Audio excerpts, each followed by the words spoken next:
J'avais dit depuis 2018 que aussi longtemps que les rapports des forces militaires n'auront pas changé sur le terrain et qu'il y a un affrontement direct et que le Mali gagne, il n'y aura jamais la paix. Et ça a été dit depuis 2010, c'est un des principes. Le deuxième principe, c'est des réformes politiques et institutionnelles. Nous avons aujourd'hui une nouvelle constitution.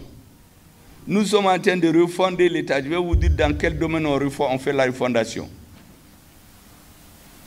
Nous avons un organe unique parce qu'on doit se rappeler que tout est parti de la contestation des résultats des élections. Donc il faut mettre un organe crédible qui ne peut pas être accusé par les opposants d'être une branche du pouvoir qui donne le pouvoir au pouvoir. Nous avons demandé un pacte social parce que c'était clair pour tout le monde qu'aussi longtemps que dans la société, les pères, les mères, les femmes, les enfants des soldats n'ont pas le minimum de stabilité sociale, le soldat ne peut pas se battre comme il faut. Ça a été fait.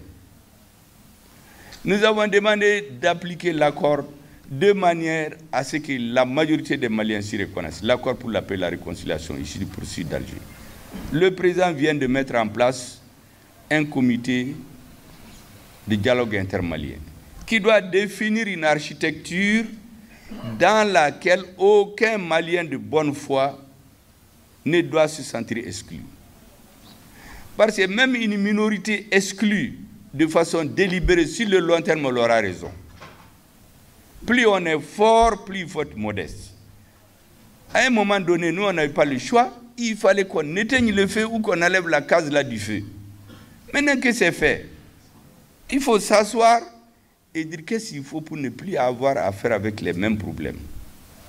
Mais si la victoire monte dans la tête, ah j'ai gagné, c'est terminé, je ne parle plus avec personne. Ça ne marche pas. Historiquement et dialectiquement, c'est voué à l'échec sur le moyen et le long terme. Et nous voulons construire quelque chose sur le moyen, sur le long terme, pour que dans des générations, on en parle. Donc, aucun Malien. La force du Mali, c'est sa diversité culturelle, ethnique, religieuse, sur tous les autres plans. Si vous enlevez cette diversité, il n'y a pas de Mali.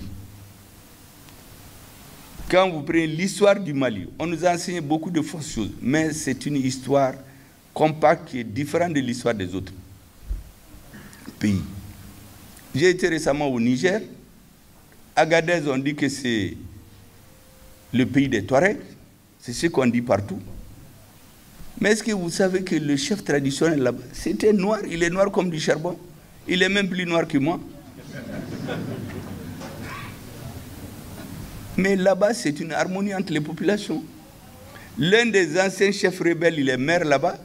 Il m'a dit que lui, il a beaucoup compris. À un moment de l'histoire, il était dans un jeu, mais aujourd'hui, il a compris.